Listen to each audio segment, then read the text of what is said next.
Alrighty, so we have Lewis coming over, aka Mr. V.C.D Racing, as I told you guys in the last video. He's gonna help me out in diagnosing the car, figuring out what the issues are. But they're on the way here, and hopefully, I'm hoping that the problem is super simple and super easy, that it's just a dirty MAF housing, it's a dirty MAF sensor or a dirty map sensor. The comments yesterday's, or at least from Saturday's video, was very informative. I appreciate you guys. You guys are awesome. You guys helped me out in, you know, trying to figure out and diagnose the situation as well. I know a lot of people are saying either the fuel pump, which is something that I've thought about as well, and then others were also assuming that it could be something in the transmission, which I don't think is a possibility. But I mean anything's possible, of course. So we'll figure out the situation today. I'm hoping that we can get her up and running, and if that's the case, if that's a possibility, then sick, we're good to go. If not, then what would probably have to happen is, since we're gonna change out the head gasket anyways, I'm gonna have to figure out how to tow it to V.C.D's Racing shop. So I'm gonna have to either call up a friend or somebody who has a tow truck or a tow bed, and be able to utilize that, so that way we can tow the SI out of here. So we'll figure out the situation. I'm hoping it's just something small like the MAF housing or the map housing, and then we'll be good to go. So pray for me, guys.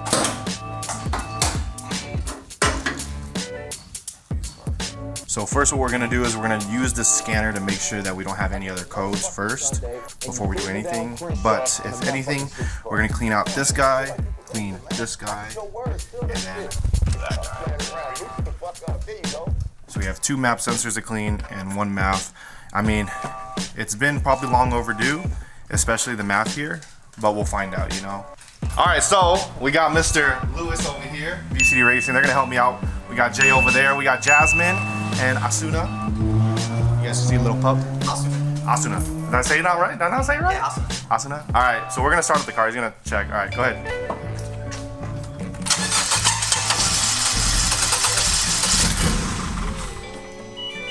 That's a misfire. I thought I was about to fucking break. But I mean, remember, it's cold, so if you start again, it won't make that squeaking noise anymore. Start again, it won't make this again. It's gonna make that.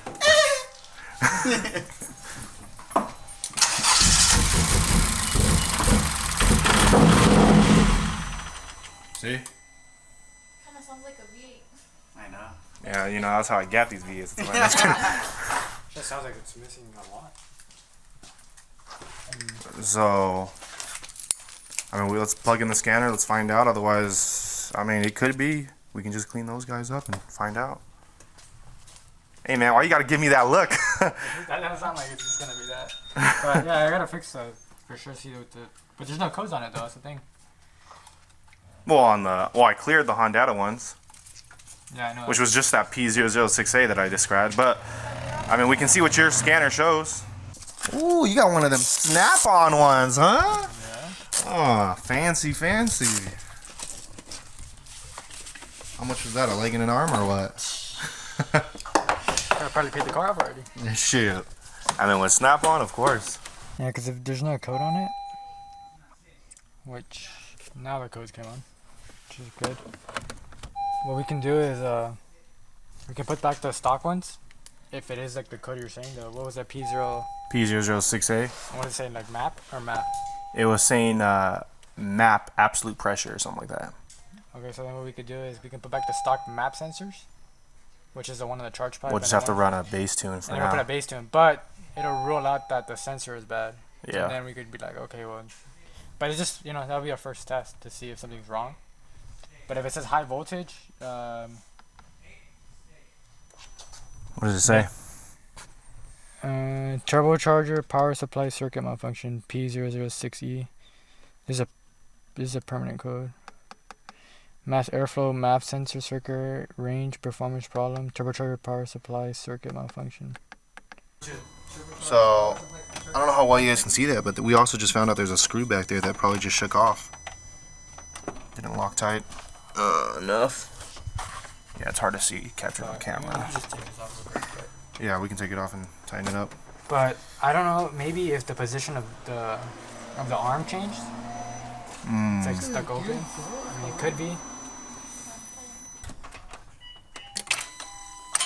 Ooh, the whole thing moves, yeah. Yeah. It reset, right? No, yeah, but the whole assembly moves up. Here, swap so he can show you. Swap so he can show you. There we go.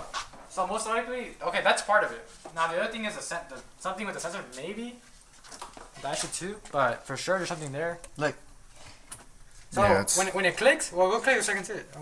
It literally jumps up.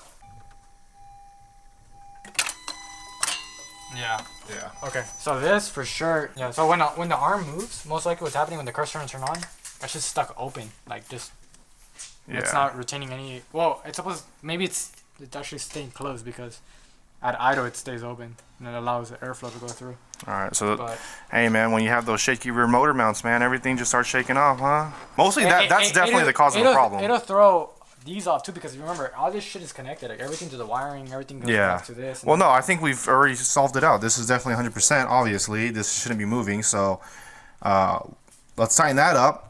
And then just as precaution, we'll just clean everything out. Yeah, exactly. And then if it's still not working, then obviously there's a bigger issue. Yeah. Like, but I mean, that's obviously clear as day. Like this is definitely, yeah, that's not good. Yeah. That's So moving. for That sure shouldn't we be need doing that. Because obviously, like remember when I don't know if people know, but when we got the kit, like everything was already like assembled. Yeah. So we were like, and especially the people that assembled it, I had just assumed that, you know what, it was done. Yeah, and that was our fault. So when we got this kit, this was a used kit. This wasn't a brand new kit. And this was already on there when we threw it on. So we even think about tightening everything that was already on here. And because it was a trustable source. yeah, it was a trustable source. But I mean, things get loose over time. On top of that, as we were saying too, like when you have, I mean, I just have the rear motor mount, but you know, things can shake and come off. I mean, especially over time with driving. So obviously that bolt over there, I don't know if you guys can really see it. It's really hard to see, dude, on camera, but it's definitely loose. When we remove this, you guys will see it.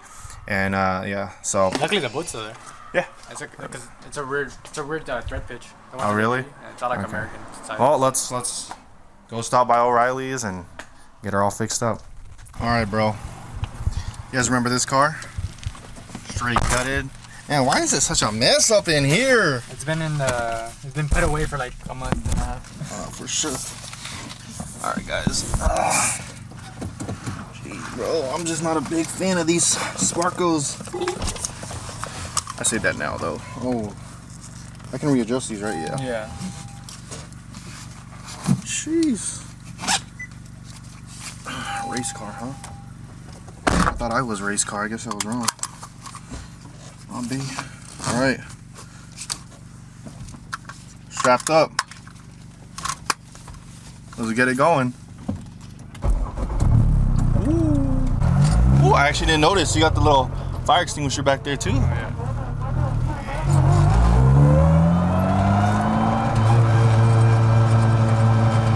And I thought my gear winds were loud.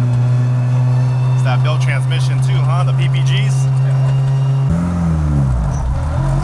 Light way up there, it'll make a right or left.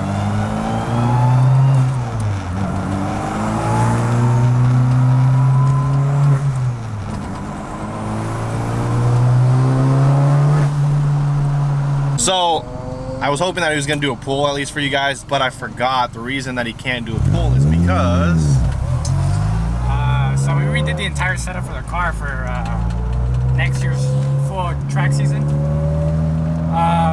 lot of people don't know and they assume the block has actually been stock for the last like 2 years, and we've been pushing all that power on that stock little rods, and we've had the built block already like at the shop for like, I want to say since like June. It's just been sitting there.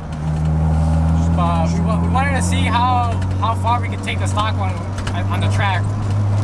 I started, the head gasket lifted again, and we were like, okay, let's just pull everything out and let's see what's the damage to the bearings and stuff. We put the bearings out and it was already time. It was time to go. And we were like, cool, we already have the block, so we swapped everything over. We get a new twin disc in. And this is the setup we're gonna take pretty much all of next year, pretty much all the way through, you know, Willow Springs. So we're gonna do a lot of events next year. We're gonna hit it hard, and then hopefully we can actually do some good time attack. But the whole setup is different now. So everything from all the internals, the tranny. We got some secret stuff in the actual transmission right now. The block is basically just it's not sleeved. We didn't think that we actually needed it for what we were gonna do. We're not trying to chase no world record numbers or anything like that. So we put brine car rods, JE pistons, standard bore. No, we didn't change compression, nothing like that, nothing crazy. We do have the titanium springs and retainers from Brian Cryer, and hopefully with a little bit more fuel, we're gonna like rev up to like 7.5. We'll see, and then we can make some good number on it. But even then, we're not gonna need that much power on the track. So everything's kind of different. We'll show you a little bit of it right now that we stop, and then I'll show you guys the inside of the engine bay and everything. But yeah, no pulls. We only have like literally like 180 miles on the car, so we got a long way to go, and we have to break this car in before next Saturday.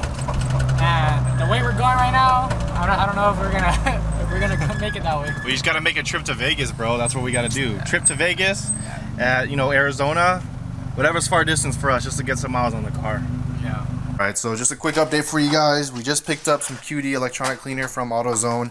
On top of that, some Loctite too for that bolt. We're gonna go ahead and start taking this apart, and hopefully we get her back up and running tonight. So, oh yeah, that kind of broke off. I was like, okay. Yeah, but luckily, you know, Lewis is here to help me diagnose it and figure out the issues. I knew it was something definitely within the field here. I think, you know, honestly, I didn't expect it to be the actuator being loose, and so that was a good eye. Barely even saw that bolt, but you guys will see when we take this apart. You guys will see that how that's loose, and this obviously moving isn't good. So Lewis has practically removed everything here from the intake side. Let's see if I can show you guys a little bit. You guys see that right there? There she is. So it's definitely obviously loose. It's just pinned against this, so we have to obviously get this back in, get this moved correctly in shape. Looks like it needs to move a little bit towards this way, and then hopefully that resolves the issue. We're also going to clean out the MAF sensor and the 2 MAP sensors as well.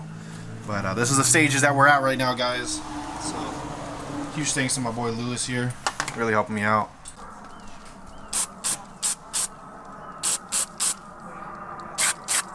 All right, so you got it. So there's what is it, an 8? We dropped the 8 down there, or is it a 10? Whatever, it doesn't matter. This fool dropped the flashlight. Oh, you got them both? Oh, okay, there we go. I went to go grab it. He's holding the flashlight, and then he drops the flashlight too with it. So this is back together. We've already cleaned out the MAF and MAP sensors. We did see some corrosion within the actual Connectors? like connectors of it, yeah. And so Come on, bro, we'll rehearse this. I know, when we rehearse this, bro. Don't you guys know I do my YouTube videos like 20 different takes? No, I'm just kidding. We're on take 30. But take 30 right now.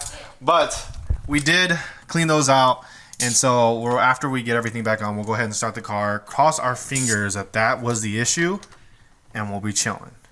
So pray with me, guys. Pray with me that that's all it is, and we're back up and running with the SI. Alright, guys, everything is back. We possibly fix it. We're gonna find out right now. So, moment of truth. Start it up, Lewis. Let's go! Let's go! Yes! Woo! We back, baby. We back. Yes! I told you guys. We ain't tripping. You guys hear that? You guys hear that? Woo! 100%. Let's go. We're back. We are back. Sounds so good. Thanks to my boy Lewis right here. Make sure to check him out on Instagram at V.C.D Racing. Homie came through. Hey. No house calls. This is the only one. Hey. No, I swear, because I get some people asking, you got my house? I'm like, no. No house calls, guys. I just happen to be in the area. Yeah, this just happened to be in the area. Not like we said previous video you were gonna come through. But yes, he does have a shop, so if you guys need some 10th gen work, definitely check him out. He's the homie that came through. And you know, I was lucky enough that he came all the way out to my place and helped me out. But we're officially running. We can drive the car again. Yes! Yes! Oh my gosh. That's why I tell you guys, man. Hey, it's small things, guys. I don't trip out. You know, I mean, things are fixable, things are repairable, and like, chill, bro, chill. Woo, woo. Relax. But like I said, guys, it's the small things, and they're easily fixable. So just gotta stay uplifted, guys. Positive energy, because I mean, look, we're back. We are literally back. I mean, it may break again in the future, of course, because you know what? It's never ending of a build, but we're back again 100%, guys. So thank you to Lewis. All right. That was a 350Z. So we're gonna go test drive just to confirm that everything is 100%. Car started up, obviously. It's idling just fine now. So it's a little dirty, but I'll drive the car. We'll see. As long as we're making boost, we're good. All right, so the car is still initializing, which is totally fine. It's normal. I just have to drive around and it will go away. So we're gonna drive. Then once it's fully like everything's good, we'll do some boost. And as long as we're getting full boost and we're at 100% there, then the car's chilling. So I'll have Lewis. He's with me right now. He's gonna help film, and should be okay. See? Bro, that shit doesn't sound like nothing. Hey, bro, chillax, bro. This is my build transmission, all right? Compared to your PPG, all right? My final drive is shorter, though, for sure. My final drive. So he has a different build transmission than I do. PPG is now the available kit. What I have is more of like a one-off build transmission. Like, they don't really do this anymore. This was done by E-Man, but now that the PPG set out 1 through 4, you guys can purchase that. The gears are like, my final drive is shorter than yours. So your gears are longer, mine are actually shorter. So I have more wheel torque, I think, than you guys for sure. But you have a lot more top end. But the gear ratios are different. Yeah, the gear ratios are different for sure. But the only real difference, like with the final drive, like I can put that whatever final drive you have in your car, I can put it in mine. It's just a 2020 final drive. So you just change the diff and you change the counter shaft. That's it. So I can do it if I just have that. Right. So yeah, you can do that final drive. That's true. But all right, car's acting great. We're getting a boost in a bit. We're just trying to get through the neighborhood here before we get into boost. But I'm just glad that we're driving. I mean, the car's running. The car's chilling. We'll do a pull in a second. Am I saying pool or pull? I feel like I have my own, I'm Americanized and everything, but like, do I have an accent when I talk? Like, is there words that I feel like are like some sort of Asian? I don't even know, bro. I don't think so. I don't know. Okay. All right, this would be like a clear area for me to like roll into it. We'll do a second slide.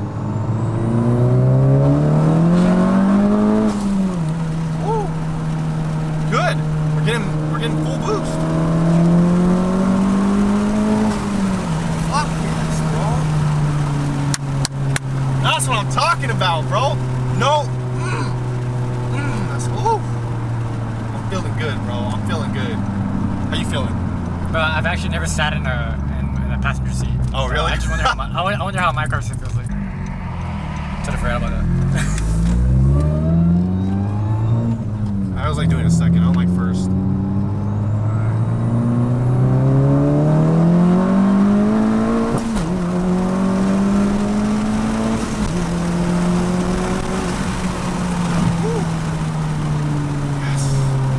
Yes.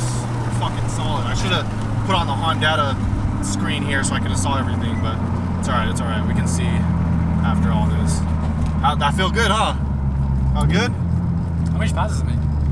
Huh? How much pounds does it make? Right now I was only showing 27. It's supposed to be like, it will peak sometimes 28, 29. Right now it's actually kind of cold outside. It's 64 degrees. So it's not like, it's not actually hot or anything, but it's all depending, bro. Right now it's peaking at 27. I've seen 28, 29, but I mean, it still feels good. So we're at 38% content. So I know it also can vary off my content too. I think they recommend is 30, right? So, I don't know, I've tested out, maybe it's a placebo effect or not. I feel like I get the most power out of 39. But again, I could be wrong. I've done 35, I think that's where I've definitely seen 28, 29. But I've seen 28, 29 sometimes on 39%. So I don't know. So, I mean, that's where I've tested it out. I like to say around like 35 like 34, 35. 34, 35. But I mean, it is different. It is a different, like slight different setup. Oh, you know, I don't even have my Hondata in here. That's why it's not connecting. Makes sense. Yeah. But there's no struggle.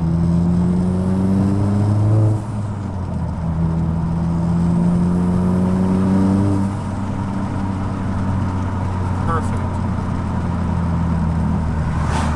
This is solid.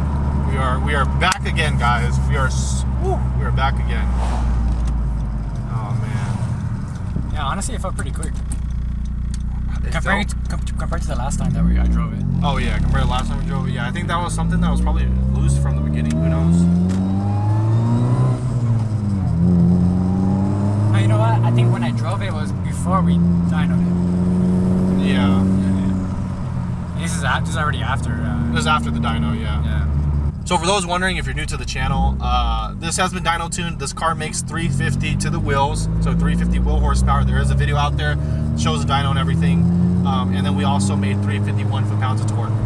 We are limited still by our fuel, so we are not like on an upgraded fuel system yet. Still a stock fuel system, so we can't run full E at all. But that is the future plans. So just to clarify for some of those who are new here. All right, guys. So of course, as usual, I figured that we can end today's video out right here in the little gaming station, or I don't know, my workstation, I guess. But I want to thank everybody who has supported me along the way throughout the entire build. I know some of the comments were very controversial actually from the previous video, and a lot of you guys were worried or concerned about it being the motor, that the 1.5 liters aren't like the best, or you know, actually I saw a comment out there that actually blamed Hondata or even my tuner. And the thing is, guys, you have to realize I'm a YouTuber, so a lot of what I do with the car is me being transparent with you guys as an audience, and what occurs and happens is what I document. So if a guy who has, because somebody was out there blaming Hondata or my tuner, like I said, and I've known plenty of people that have K-tuner that have either similar issues or even worse actually. I know somebody who has gone through 3 motors, but the thing is, like, you don't blame, I'm not going to blame K-tuner or his tuner for that issue either. A lot of it, you guys have to remember, is, you know, everybody has different driving styles. Each car that is built from factory are different, so some just may have different drawbacks and issues. I've known some people who are basically stock that have issues. So blaming a device or the tuner or anything like that is beyond, unless it has to really go into like deeply like with these issues. But with this, guys, as you guys can see, it was a very small maintenance issue, nothing huge, nothing major. So it was just over time. You have to remember there's vibrations, especially in a car like this that's you know, built to try and make power and keep going forward just like any other car, and these things happen. And I'm not the only person in my build that this has happened to, especially for this platform. If you guys remember back with TJ Hunt, I'm gonna bring him up because you know, it's an old high school acquaintance of mine. I don't want to say buddy because I wasn't really that close with him, but you guys know TJ Hunt, and I feel like it's a perfect example with this whole BRZ. He has previous videos where his BRZ would break down. But the thing is, are you guys gonna blame his tuning device, his tuner, or the 2.0 liter engine? No, it's like this is just maintenance stuff that happens, guys, and it happens with every single build out there. There's not an Evo build that I know making 700, 800 horsepower that doesn't have issues, that's going to be running for miles and that you can daily drive 24/7 and not expect something to go wrong. Like, this is just the part, it's a part of the journey. And I feel like the people that make some of those comments, I feel like you guys don't, you know, have ever experienced these things, have to understand, you know, have ever experienced the fact that longevity wise, doing these builds, making these cars, modifying your cars, it's a project, it's a journey, and it happens. Some cars last longer than others, some cars become indestructible sooner than others. So it's like this whole role, and you guys have to understand, like, you may be one person right now, right, that doesn't have any issues, and you're maybe modified to the same length as I am. But the thing is, that doesn't mean you're not going to have issues. That just means you're clear right now, and that's awesome, that's great. You're probably one of many that are pretty lucky and that are not having issues. But that doesn't mean down the road you're not going to have issues. So the moment that you do have issues, it's like, what do you say then, you know? It's something that you guys have to understand. I daily drive this car every day. I race as much as I don't want to say race as much as I can, but there are moments where I beat on the car, and I have different modifications than some of these people too. I have my rear motor mount may be causing vibrations where it shakes some of these parts, and then I have to re-tighten them up. I mean, there's multiple factors: my wheels, my tires, me spinning causing more vibrations. It's all driving habits. It's all different for everybody, guys. But at the end of the day, anybody who modifies their cars are always going to have some sort of issues down the road. Nobody's bulletproof. Nobody's like, oh, I've modified the car and I've never had issues. Like, that's a dream in a reality. But I guess my goal here was just to explain to some of you guys who do watch my channel and that do get concerned that, guys, if this is the field that you want to be in and you want to modify your car, you have to understand the consequences and sort of like actually not consequences, the responsibilities, I would say, actually the responsibilities that it comes with. It's not, I know I'm not the fastest in the world. I've actually seen comments about that, thinking that, well, I've heard people say that I think I'm the fastest in the world. No, I'm not the fastest in the world. I'm not the fastest 10th gen. There's plenty of people out there who's way faster than me. I'm just one YouTuber that documents my journey with you guys and me being transparent with everything that happens. So to kind of dive in is I just want to let people be aware that if this is something that you want to do, that you want to modify your car, be understanding that things will happen. Things are, you can blow a transmission, you can blow an engine, you can blow a head gasket, you can just have a simple, a bolt that's loose, or you need to clean your MAF or map. I mean, guys, it's just maintenance stuff that you have to look out for and know that things and issues may occur, especially when you're modifying your car. Your car is no more near being stock anymore. You're not factory out the dealership. That's why they say, once you modify, you're out of warranty. The reason being is because anything can happen. Anything's possible. So with that understanding, if this is the field that you guys want to be in, if you want to modify your car, just understand the consequences and don't get upset when something does go wrong. You have to understand, like, it's part of the journey, guys. This is part of the journey. These car enthusiasts that are out there that want it to be basically roses and candies and, everything's chilling. I'm sorry to tell you, that's not how it's going to be all the time. So be prepared for that stuff. On top of that, though, because I take hate comments with a grain of salt, and it doesn't affect me, but I just want to explain to some of those people that do put those comments out there that, guys, it's not that serious. This is my build. I enjoy the car. I love the car. And on top of that, there's no way that the journey of anybody else is issue free. So with that being said, you guys have to remember there are many projects out there in every community that has issues. So I just want to say thank you for everybody who supported me in the last video with all the great comments trying to help me figure out the issue. We obviously found that it was something small, but at the end of the day, guys, if something like this happens to you, just keep the positive energy, stay uplifted, and know everything's gonna be fine. Look at that, guys. We're chilling. I ain't even stressing. Tonight, what we're gonna do is we're gonna edit today's video for tomorrow. Well, basically today for you guys. I'm gonna play some games with the boys, and I'm gonna enjoy my life because I'm still alive. I'm still here, and life is good. Nothing to stress about. Cars are replaceable, but you're not. So if your car's having issues, yeah, it's stressful, I understand that. I'm not saying don't stress, but just stay uplifted, guys. Stay positive, because you know what? One thing that I know is if you keep a smile on your face, you're good. So, I don't know. Thank you, guys. I just want to end it here. Went on a little bit of a rant, but I just want to thank you guys again for the amazing support. I'll see you guys in the next one. As always, you guys already know, keep grinding, stay humble, and yeah, that, guys. Love you guys. I'll see you in the next video. Yeah, that.